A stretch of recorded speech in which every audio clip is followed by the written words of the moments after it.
yaabay asxaabe maxaa hibo loogu dhagan yahay qof kasta jaceelkiisa uu ooyay hibana jaceelkeeda uu ooyday naag walba luuqay jaceelkeeda oo inuu ga dirtaa hibana waa ay ku dhagan tahay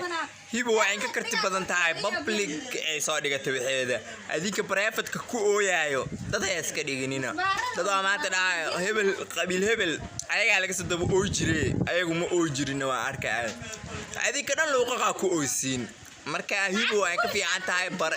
public ay soo dhigatay waxeedii inay jacasha way cadeysatay inta cadeysay kaliin lagu soo daadiyay qamiirka luuqyada bustaha kula saarano ka heer gabarta muslim hibo noolaa jaceelkaadana Allah ku sahlo meel kasto joogtidna farxadan kuuga ogahay